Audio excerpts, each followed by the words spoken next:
Capítulo 12 de Romanos nos habla un poquito acerca de la diversidad de dones, y obviamente Dios, ese es vuestro culto racional, ese es el servicio que cada uno entendemos.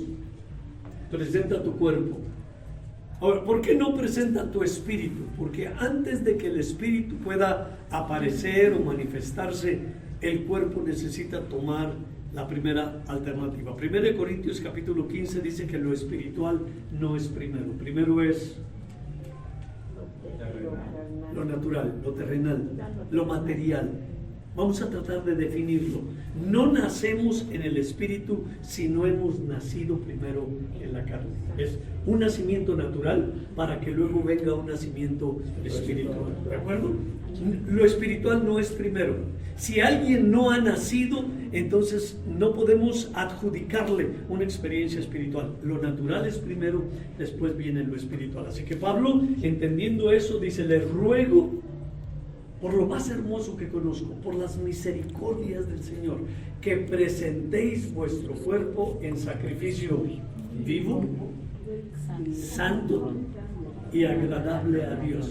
Y entonces mi primer llamamiento, independientemente de si soy casado, soltero, hijo, padre, si tengo tantos años o soy jovencito, escúcheme, el llamamiento escritural es a que presentemos nuestro cuerpo en sacrificio vivo. ¿Por qué vivo? Porque tradicionalmente somos parte de un pueblo que presentaba sacrificios, pero para hacer un sacrificio lo mataban, lo sacrificaban, le sacaban el corazón, lo ponían sobre el altar y lo destazaban como una ofrenda a los dioses. Escúcheme, entre los cristianos el sacrificio es vivo. Dios espera que la vida sea parte del testimonio. Dios es el dador, es el sustentador de la vida. Él es el autor y consumador de nuestra fe. Él es el principio y el fin. Él es el primero y el último. Él es el alfa y el omega. Él es el alef y el tav. ¿Me escuchó? Sí. Él es el que comienza y es el mismo que termina. Ahora, yo agradezco a Dios por su fidelidad en ese dar inicio a la obra y llevarla hasta su conclusión. Me encanta creer en un Dios que no se queda a la mitad del camino, que no llega a la mitad y nos da un empujoncito y nos dice: a ver si llegas. El que dijo: yo estoy con ustedes todos los días, lo cumple hasta el día de hoy. Hace como 20 siglos lo dijo, pero 20 siglos no han diluido, no han debilitado la palabra. La promesa sigue siendo fiel, y el que dijo: yo voy a estar con ustedes, escúcheme, todavía está con nosotros. Nuestro sacrificio es vivo. Segundo, es santo. Es como algo separado de todo lo demás. No se parece como al entendimiento de idolatría o de una religiosidad. Nuestro sacrificio a Dios es vivo, es santo, tan santo como cuando oramos el Padre Nuestro y decimos: Padre nuestro que estás en los cielos, santificado. Tú eres santo, pero santificado sea tu nombre. Tu nombre lo ponemos aparte de todo lo demás. Tu nombre no tiene que ver con San Juditas Tadeo, San Martín de Porres, las 11,000 vírgenes. Tú eres aparte, tú eres separado, tú eres santo, y santificado sea tu nombre. Y entonces nuestro culto sigue siendo vivo, sigue siendo santo, y debe ser agradable a Dios. Características de nuestras reuniones: tratamos con vivos, los santificamos y los presentamos como una expresión agradable al Creador. Ahora, si en alguno de esos no lo cumplimos, entonces nos estamos quedando así como cortos de cumplir el propósito de Dios. Pablo tuvo tanta razón de decir: les ruego por las misericordias de Dios que presentéis vuestro cuerpo en sacrificio vivo, santo, agradable a Dios, y este es vuestro culto racional. Esto es cómo lo entendemos, esto es cómo nos presentamos. No se acostumbren o no nos acostumbremos a hacer cosas raras porque pensamos que Dios es un Dios raro. No, Señor. El Dios que nos hizo, nos dio mente, nos dio raciocinio, puso un cerebro aquí adentro, materia gris, y Pablo dice, nuestro culto debe ser en una manera correcta, tiene que quedar con las reglas que mentalmente Dios ha plantado en nosotros. Ahora, cuando hacemos algo incorrecto, la conciencia bien rápido, hay un ting, y decimos, ay.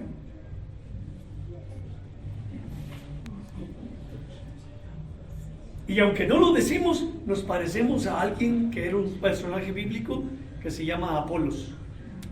Pablo decía, yo sembré y Apolos la regó.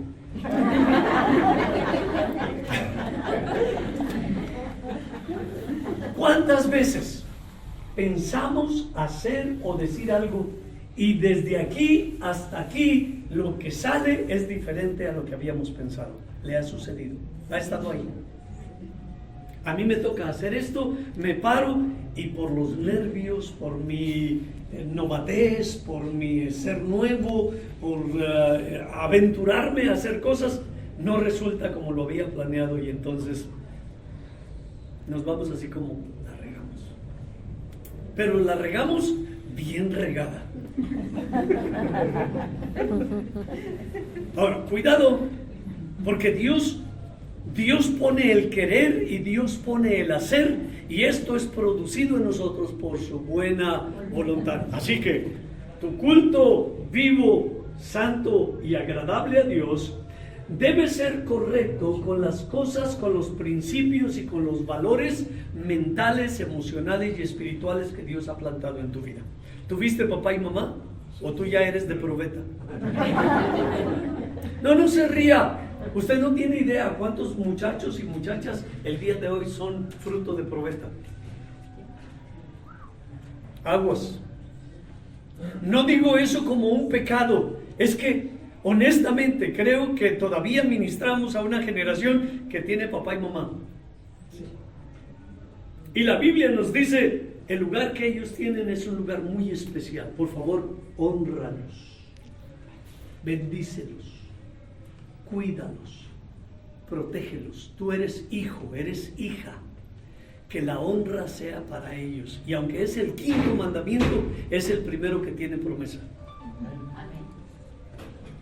Los 4 primeros tienen que ver con nosotros, con Dios, y aunque es nosotros con Dios, no hay promesas ahí. En el 1 no hay promesa, en el 2 no hay promesa, en el 3 no hay promesa, en el 4 no hay promesa, pero no hay quinto malo. Y en el quinto mandamiento dice, para que tus días se alarguen sobre la tierra que Jehová tu Dios te da. ¿Quieres ver días buenos? Cuida el hacer el bien, cuida el tener esa responsabilidad delante de Dios, y obviamente cumplamos el mandamiento que Dios nos ha dado. Y si la Biblia dice honra, no es trátalos como tú quieras o no, es honralos con todo lo que eso implique. ¿De acuerdo? Entonces, volvemos a Romanos 12, porque brincamos desde el verso 1 hasta el versículo 3, por favor. Digo pues, por la gracia que me es dada, a cada cual que está entre vosotros, que no tenga más alto concepto de sí que el que debe tener, sino que piense de sí con cordura, conforme a la medida de fe que Dios repartió a cada uno. Somos hechura suya, somos creación de Dios, somos un proyecto divino hecho realidad. Digo pues, dice Pablo, por la gracia que me es dada. Mirando en la carta a los Corintios, me encanta allá el capítulo 15, donde Pablo dice, hay otros apóstoles, pero yo soy como diferente, como que el trato de Dios conmigo me hizo distinto. Yo no mereciera ser llamado apóstol por cuanto fui un perseguidor de la iglesia. Pero soy lo que soy, dice el verso 10 del capítulo 15. Por la gracia de Dios soy lo que soy. Pregunta, ¿qué era Pablo? Y tenemos que ir a las 14 epístolas paulinas para ver todo lo que Pablo era. A algunas de las iglesias, Pablo les decía: yo soy fariseo de fariseos, aprovechando la enseñanza de Simón, de acercarnos a la mesa en casa de Simón. Ser fariseo, y el hermano Roberto tiene razón en eso, era mejor ser fariseo que ser saduceo. Nadie diga amén, pero es la verdad. Pastor, pero los fariseos no daban personal para ministerio. Todos los sumos sacerdotes eran saduceos, no eran fariseos. En otras palabras, de lo más recalcitrante de la religiosidad, de ahí salía el sumo sacerdote según el orden de Aarón. Nunca un fariseo fue sumo sacerdote. Si lo sabía, entonces confírmelo, y si no lo sabía, entonces ábrase a la posibilidad. Simón, aunque Jesús fue a visitarlo, Jesús no le puso la mano a Simón y le dijo: el año que viene tú vas a ser sumo sacerdote. A lo mejor era lo que Simón esperaba. Por eso la insistencia de ven a la casa, ven a comer, te invito. Pero escúcheme, por tradición, ningún fariseo podía ser sumo sacerdote. Anás, Caifás, toda la familia sacerdotal, según el orden de Aarón, eran saduceos. En otras palabras, no creían en el mover espiritual, no creían en ángeles, no creían en las muchas cosas que los fariseos eran fuertes y eran recalcitrantes en eso. Y no le estoy invitando para ser fariseo. Le estoy nada más mostrando que cuando Pablo dice soy fariseo de fariseos, es yo soy espesito lo que mi gente cree.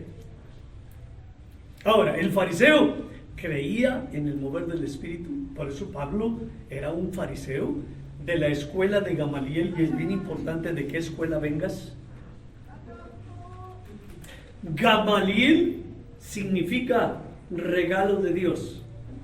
Mire, alguien se me acercó y me dijo: Pastor Homero, le doy esto.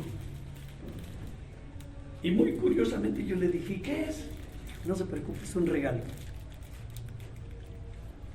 Yo lo tomo y digo: muchas gracias. Vivimos una relación de Natanael, Gamaliel. Dios está en nuestro entorno y Él mueve las diferentes cosas. Pablo es un resultado de la escuela de Gamaliel. Gamaliel es aquel hombre que dijo: no conviene que muera multitud de la nación, pero si uno va a morir, escúcheme, no hay ningún problema. Es que no iba a haber problema. El que iba a morir más bien iba a resolver problemas. Y la palabra que Gamaliel recibió fue una palabra de sabiduría. Vamos a matarlo. Pero esa muerte es la única muerte que va a producir vida. Esa muerte es la única muerte que va a traer salvación. Y quien escribe el libro de los Hechos dice: en ningún otro hay salvación, porque no hay otro nombre bajo el cielo dado a los hombres en el que podamos ser salvos. Nos conviene que un hombre muera. Nos conviene que un hombre muera. Y Gamaliel da esa palabra de sabiduría, y de esa escuela es Pablo. Y Pablo, ahora como discípulo de Gamaliel, digo pues por la gracia que me ha sido impartida. Aprendí de los que han caminado con Dios desde su trinchera, pero soy el resultado de eso. A cada cual que está entre vosotros. Escúcheme, lo que estamos diciendo, aunque yo veo un grupo muy sólido, escúcheme, la palabra es para usted, y es para usted, y es para usted, para Marcos, y es para usted, y es para usted, y para usted. A cada cual que está entre vosotros. No recibamos la palabra como grupo, porque cuando Dios trae la palabra, Dios está mirando corazón. Y el corazón es individual. Mi corazón no se parece al tuyo, están más o menos del mismo tamaño, hacen más o menos los mismos latidos, pero solo Dios sabe cuáles son las diferencias. Porque Dios no mira lo que el hombre mira. El hombre mira lo que está delante de sus ojos. ¿Qué vemos nosotros? Un grupo. ¿Qué vemos nosotros? Un compañerismo. ¿Qué vemos? Una comunión, una asamblea. Estamos aquí para hablarle al grupo, pero dice Pablo, por la gracia que me ha sido dada, yo quiero darle un mensaje a cada cual que está entre vosotros. Cuando usted se pare y tenga el grupo, no lance la palabra así como tina de agua a ver a cuántos mojo. No, Señor, no es así. La palabra es dada a cada cual que está entre vosotros, porque cada cual trae sus propias situaciones, sus propios problemas, sus propias necesidades, y cada cual necesita específicamente esa palabra de Dios. Digo por la gracia que me ha sido dada a cada cual que está entre vosotros, que ninguno tenga más alto concepto de sí que el que debe tener. Pregunta, ¿qué pasa si alguien piensa de sí mismo más alto que como debe pensar?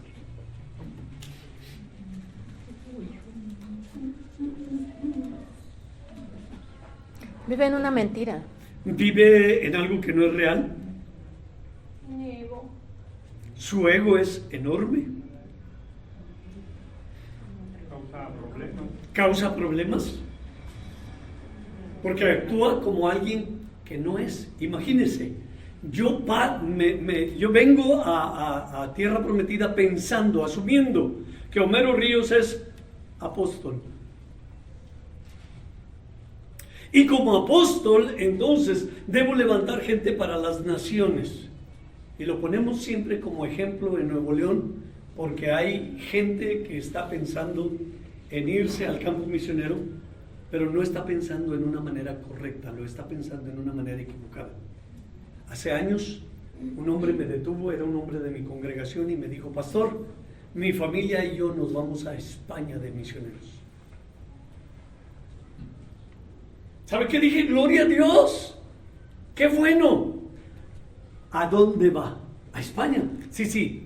España tiene 17 provincias. ¿A dónde va? Porque usted no va a vivir en España.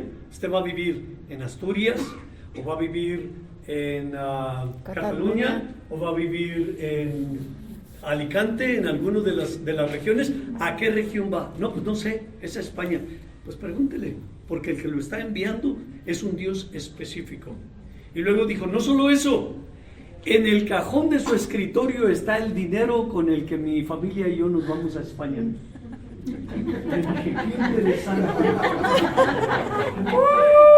¡Qué rico! Y le dije, solo como curiosidad, si ahí está el dinero, ¿está en euros? ¿Está en dólares? ¿O está en pesos? Porque puede estar en cualquiera de esos. Si te vas a España, puede que necesites euros, o puede que necesites, en algún momento era dólares, que es como la moneda internacional, o los pesos mexicanos, que no te van a llevar más que de ahí a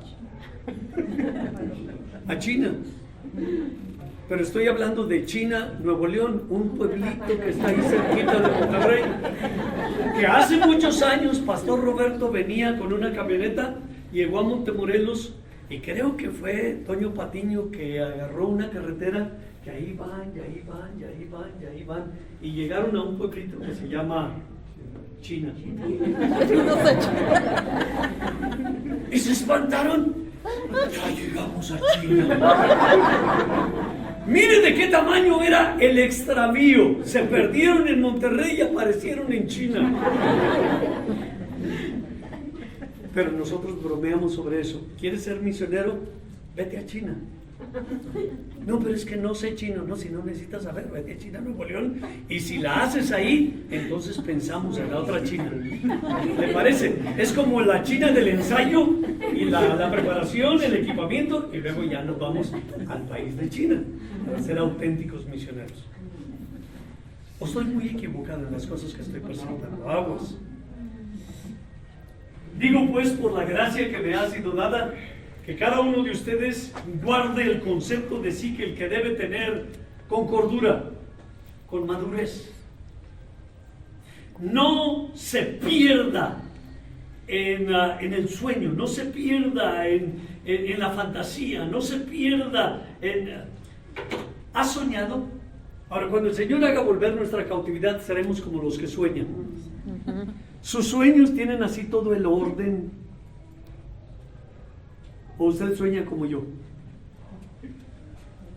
Pienso que estoy en mi casa, pero en realidad estoy en el rancho, porque tengo animales y tengo caballos y tengo vacas, y me encanta estar ahí. Cómo huele a rancho, me encanta. Pero mi sueño es, estando en el rancho, de repente estoy en el centro de la ciudad de Monterrey, así, en lo que me di la vuelta y ya estoy en el centro. Y yo digo, a ver, ¿de dónde vine y cómo me fui? Cuando el Señor haga volver nuestra cautividad, seremos como los que sueñan. Ahora, nuestro sueño debe tener un sentido de realidad y de cumplimiento. No nos perdemos en el sueño. Piense de sí con cordura, conforme a la medida de fe que Dios repartió a cada uno. Ahora, ¿qué está diciendo Pablo ahí? Conforme a la medida de fe. Por fe andamos, no por vista. No es lo que estoy viendo, no es lo que estoy considerando. Por fe andamos. Y tus decisiones deben ser de acuerdo a la medida de fe que Dios haya repartido a cada uno. ¿No sería correcto que ella haga su decisión en la medida de fe que ella tiene? Pueden ser así bien amigas, bien unidas, orar juntos, bla, bla, bla, bla, pero la medida de fe de uno no es la medida de fe del otro. Y Pablo dice, cada uno conforme a la medida de fe que Dios repartió a cada uno. No nos perdamos. No es la fe del hermano Felipe que inspira mi visión, es la medida de fe que Dios repartió a Homero Ríos, que Homero Ríos se lanza a cumplir el propósito de Dios. ¿Ok? Versículo 4.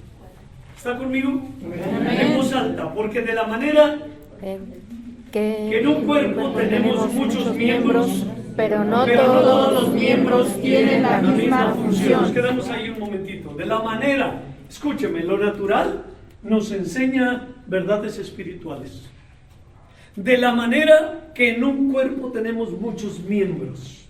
Ahora, un cuerpo, mire, aquí hay un cuerpo, aquí hay un cuerpo, allá hay un cuerpo, un cuerpo, un cuerpo, un cuerpo, y tenemos aquí todo el montón de cuerpos. Pero el concepto de cuerpo, nada más tú lo conoces. Es tu cuerpo. Y la Biblia es bien, ¿cómo lo pongo? Bien clara, en el sentido que de la manera que en un cuerpo tenemos muchos miembros, y no todos los miembros tienen la misma función. Y aquí entra aquella multiforme sabiduría de Dios de la que hablamos. Parte de nuestro cuerpo ve, parte de nuestro cuerpo oye, parte de nuestro cuerpo tiene olfato, parte de nuestro cuerpo tiene gusto, parte de nuestro cuerpo toca y sabe si está frío, si está caliente, si está cómodo, si está incómodo, y si está incómodo, entonces el cuerpo busca su propia comodidad. No pedí permiso, pero no tenía que hacerlo también. Soy yo el que tengo calor, es este cuerpo que está entrando en calor. Usted no se quite su chamarra, ¿está bien? No, el hermano lo hizo y yo también. No, por favor, no. Cada uno de acuerdo a la medida de fe que Dios repartió en su corazón. De la manera que en un cuerpo tenemos muchos miembros, pero no todos los miembros tienen la misma función. Lo natural nos da una lección espiritual súper, mega, ultra importante. Cada miembro tiene una función que desarrollar que es nada más de él. Yo no puedo poner a mi ojo a oír porque no es su función. No puedo poner a mis oídos a ver porque no es su función. No puedo pedir a mi gusto tocar porque no es correcto. Cada miembro tiene su función. De la manera que en un cuerpo tenemos muchos miembros, ¿Tiene idea cuántos miembros hay en su cuerpo? ¿Cuántos? ¿Alguien ha vivido 50 años? En 50 años no sabes cuántos miembros tienes. No, por favor no se sienta mal. Es parte de aplicar lo natural a lo espiritual. Mire, 2 semestres estuve en ciencias biológicas en la universidad antes de ir a estudiar ministerio. Y la clase que me apasionaba era la clase de anatomía. Teníamos que hacer dibujos de los músculos. Ahí yo supe que en mi cuerpo, había un músculo que se llama esternocleidomastoideo. Y para decir eso yo tenía que hablar en lenguas como 5 minutos para que luego saliera el nombre de algo que comienza aquí, pasa por aquí y termina acá. Es un músculo. Esternocleidomastoideo. Esterno por el esternón, cleido por la clavícula y mastoideo por acá, por la cuestión atrás del oído. Ahora, ¿cuántos músculos tenemos? Todos los músculos tienen como que la misma función, son los que nos hacen movernos, es lo que pone movilidad a nuestro cuerpo. Pero escúcheme, no todos los músculos se contractan al mismo tiempo. Cuando tú ves a alguien así, está todo contracturado, todos sus músculos están tensos. Pero movimiento implica que algunos se quedan quietecitos y los otros son estimulados. Y entonces levantamos la mano y luego la podemos bajar, podemos extenderla y luego recogerla. Y podemos darnos la vuelta y podemos darnos al otro lado. Y el cuerpo funciona en ese sentido de ahora tú y luego yo. Primero tú y luego yo. Y hay músculos que simplemente ceden y el otro músculo toma el liderazgo y vemos el brazo extenderse y vemos la mano como si fueran estrellitas así, tintilar, ¿ok? Y entonces, ¿qué estamos haciendo? Estamos entendiendo que el cuerpo tiene multitud de funciones. Tenemos muchos miembros, pero no todos los miembros tienen la misma función. He visto gente que no tiene sus extremidades superiores y de repente se descalza, y lo que tú y yo hacemos con las manos en una manera muy natural, ellos comienzan a hacerlo con los pies. Me sorprendió el otro día ver a una mujer en Face que tenía el pincel en su boca y estaba haciendo una pintura preciosa. Pero sus miembros no están funcionando apropiadamente, entonces ella tiene que echar mano de la función de otros para suplir la función de los que faltan. En el cuerpo de Cristo, igual así somos. Leímos el versículo 4, ahora venga conmigo al verso 5. Así nosotros, dígalo conmigo, así nosotros. Hermano Mero, ¿por qué está enseñando eso? Porque eso tiene que ver con nosotros. Así como en un cuerpo tenemos muchos miembros y no todos los miembros tienen la misma función, así nosotros. Si tu iglesia es pequeña, esa verdad aplica. Si tu iglesia es mediana, esa verdad aplica. Si tienes un grupito solo pequeñito, esa verdad aplica. Y si eres parte de la congregación completa, esa verdad aplica. Así como un cuerpo tiene muchos miembros y no todos los miembros tienen la misma función, así nosotros. ¿Cuál es la verdad aplicable ahí? Verso 5. Así nosotros, siendo muchos. Pregunta, ¿somos muchos? Sí. Ahora, si tú no lo crees, si dices, volteas y dices, no, hombre, somos poquitos, invítanos a comer.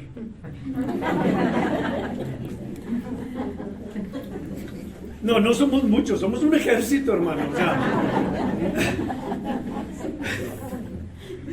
bajo ciertas circunstancias nos damos cuenta que somos muchos. Somos muchos. Si te pones a tratar de suplir la necesidad de cada uno, no somos muchos, somos demasiados. no eres capaz de suplir. Ya para cuando llego al 8, 9, ya se me acabó, ya los demás discúlpenme, nos vemos la otra semana. Siendo muchos. Ahora, no está diciendo somos muchos como si fuera una realidad que ya entendemos. Así nosotros, siendo muchos, somos un cuerpo en Cristo y todos. Por favor, subraye la palabra todos, porque esa expresión tiene que ver con todos, hombres y mujeres, jóvenes y viejos, adolescentes, niños. Somos un cuerpo en Cristo y todos miembros los unos de los otros. ¿Sabe que esto debe estar bien transparente cuando tenemos nuestro grupo pequeño? Llámese grupo de oración. Si nuestro grupo es de oración, necesitamos ser muy transparentes, porque para orar necesito visualizar las necesidades. Necesito aprender a decir, hay esto y aquello que necesitan ser suplidos, y entonces todos somos, siendo muchos, somos miembros los unos de los otros. Ahora, a veces espiritualizamos el concepto del cuerpo de Cristo y decimos, todos somos el cuerpo de Cristo. Pero escúchame, para ser el cuerpo de Cristo tengo que pensar, tengo que razonar, tengo que caer en cuenta que soy parte de Marcos, aunque Marcos esté hasta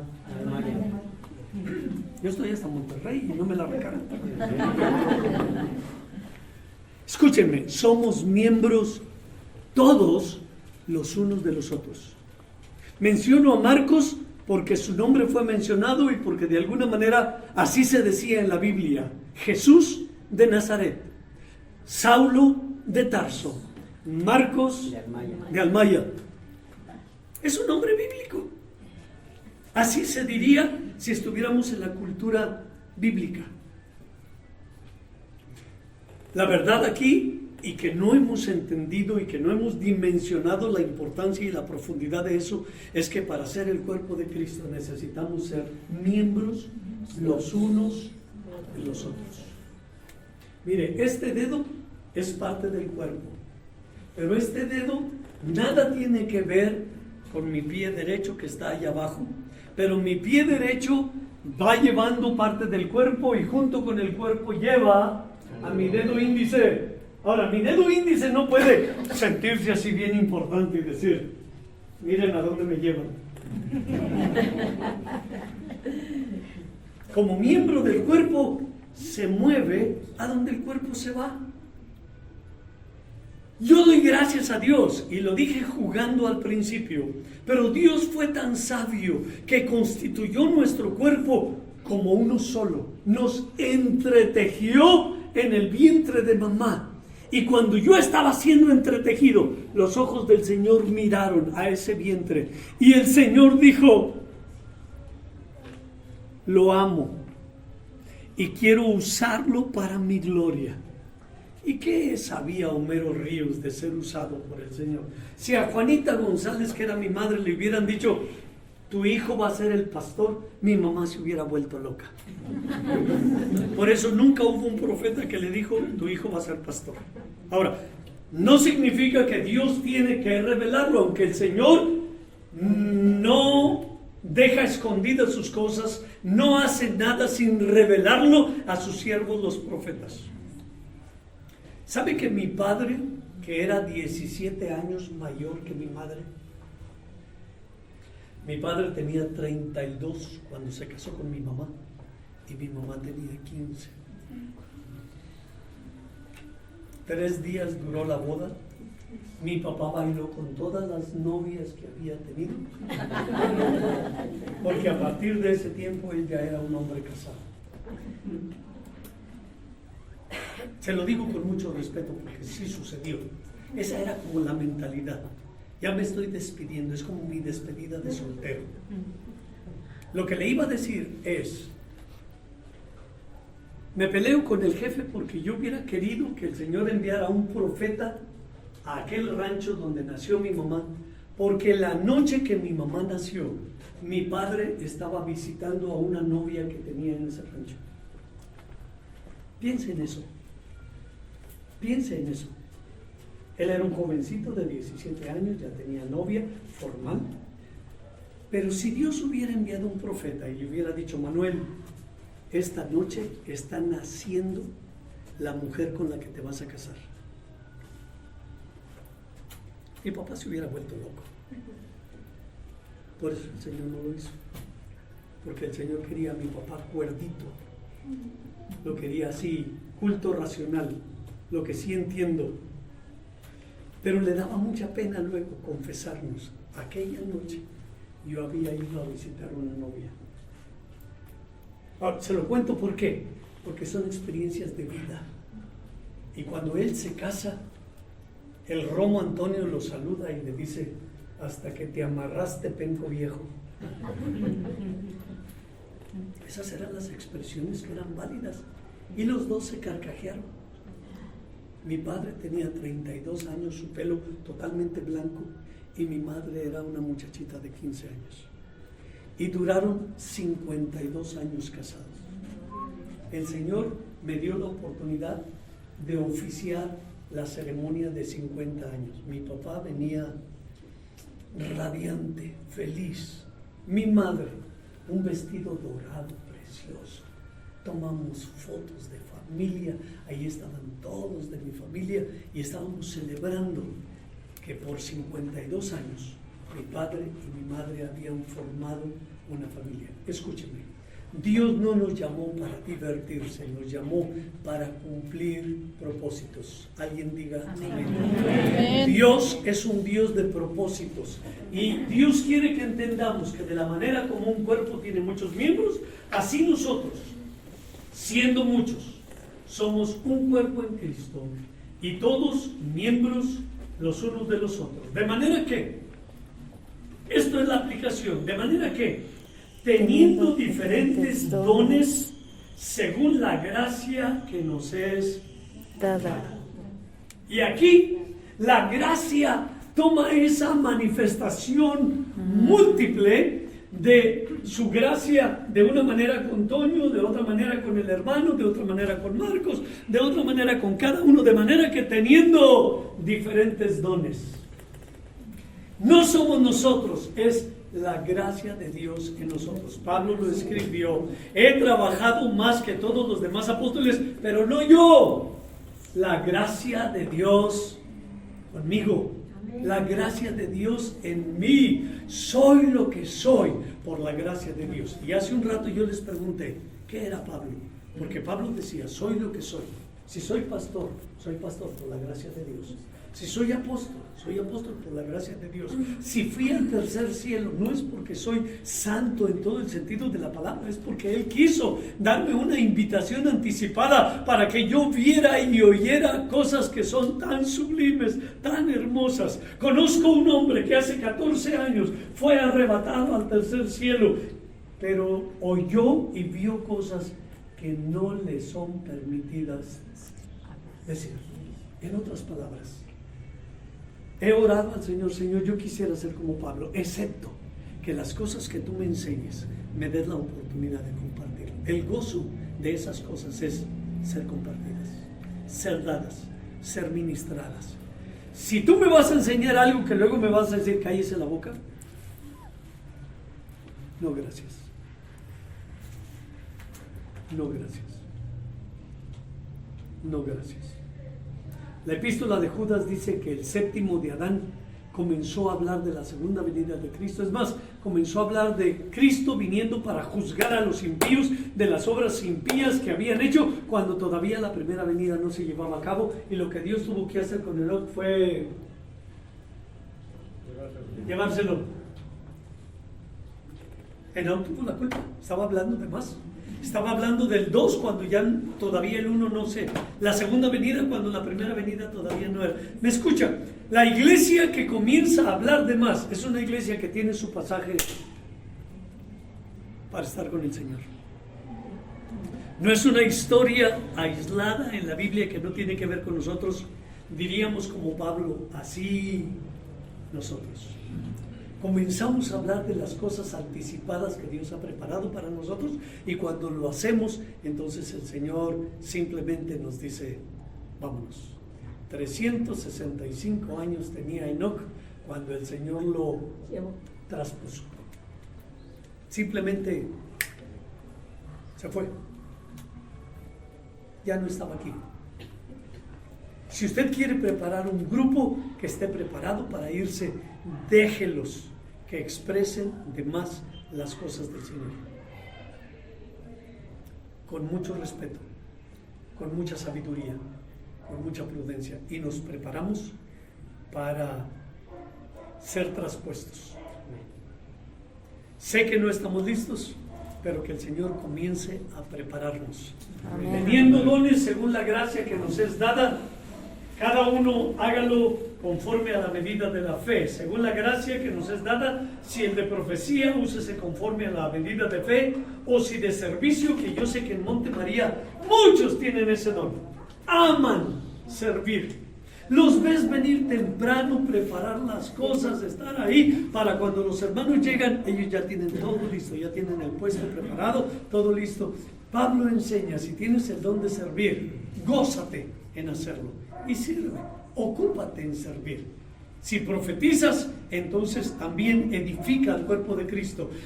Sé una inspiración para aquellos que te escuchan, y así nosotros, siendo muchos, seguimos siendo un cuerpo en Cristo, que no todos los miembros tenemos la misma función. Si profetizas, ocúpate en eso. Si sirves, y luego no solo eso, Pablo abunda en los dones y dice, si de servicio en servir, el que enseña, ocúpese en la enseñanza, el que exhorta en la exhortación, el que reparte, hágalo con liberalidad, el que preside, hágalo con solicitud, y el que hace misericordia, hágalo con alegría.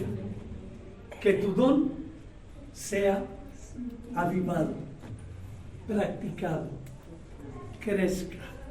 Lo que el Señor te ha dado, y aquí me encanta 1 Corintios capítulo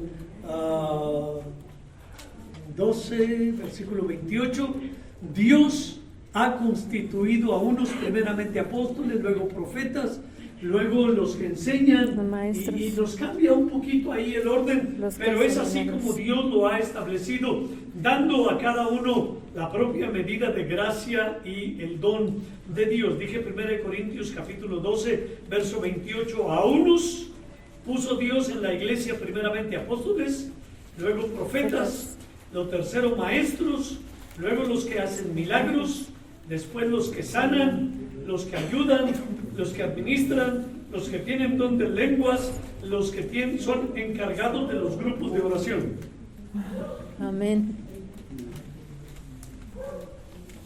También ellos tienen su parte, también Dios los puso ahí. Me encanta y se lo explico, y con eso termino. Luego los que hacen milagros. No te quiero preguntar si haces milagros o no, pero la palabra milagros es la palabra dunamis que aparece en Hechos 1:8. Recibiréis poder, o la antigua versión, recibiréis virtud. Y no es ni uno ni otro. El original dice recibiréis dunamis. Recibiréis dunamis. Vas a tener tu propio don, y es un don que opera en la gracia del Señor. Ahora, déjeme decirle cómo opera, porque es así como sucede en lo espiritual. Si yo soy electricista, yo necesito acomodar los cables para que esas lámparas estén encendidas. Pero cuando la Biblia dice dunamis, Homero Ríos entra y las lámparas se prenden. Amén. Amén, aleluya. Se lo digo otra vez, así opera. Yo soy plomero, pero no necesito estar ahí trabajando en los baños. Homero Ríos entra y todo en los baños está perfecto.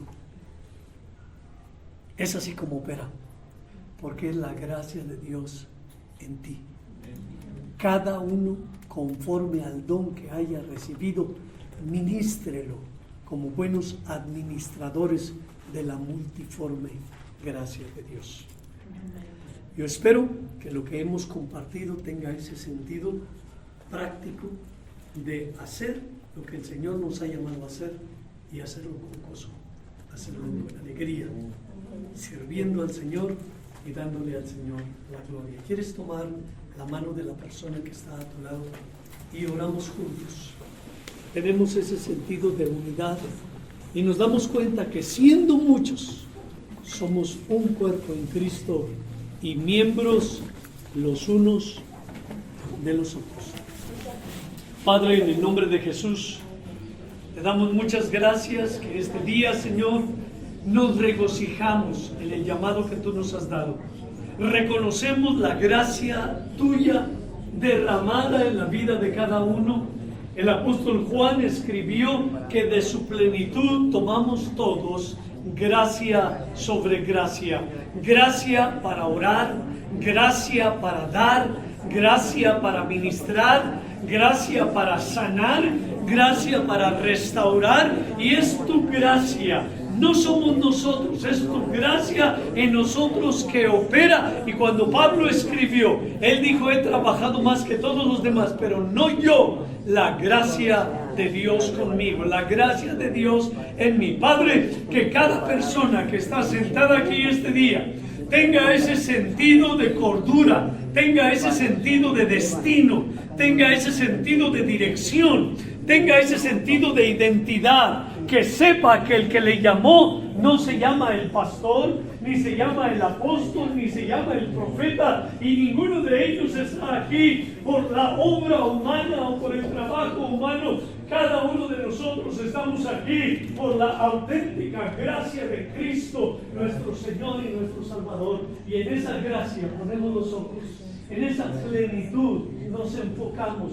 Es de esa plenitud que necesitamos, es de ese nivel de madurez que necesitamos ser investidos. Si somos pastores, déjanos ser los mejores pastores de todos. Si somos administradores, causa que nuestra administración no solo tenga éxito, pero los resultados estén ahí para la gloria de tu nombre. Yo te pido, Señor, que tu mano se extienda sobre la vida de cada uno, de tal manera que de acuerdo a la gracia que tú has dado, comencemos a funcionar en esos dones. Si es profecía, déjanos ministrar en el espíritu, en el don y en el ministerio profético. Si es en el servir, déjanos servir y hacerlo con excelencia. Déjanos hacerlo con gozo. Déjanos hacerlo con regocijo en nuestro corazón. Que hagamos como el Hijo del Hombre, que no vino para ser servido, vino para servir y para dar su vida en rescate por muchos. Y a la manera del Hijo de Dios,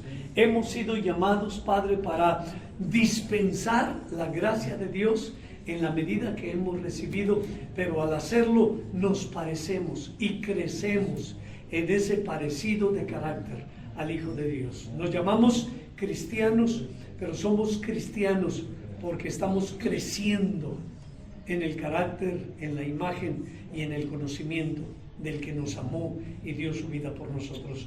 Que esta escritura, que esta palabra viva, eficaz, transforme nuestro corazón de tal manera que nos convertimos en servidores de Dios, sirviéndonos en amor los unos a los otros. Consagramos nuestra vida a eso y no lo tomamos por pérdida. Es parte de esa inversión que tú nos permites hacer. Por Jesucristo oramos y todos decimos amén. Amén.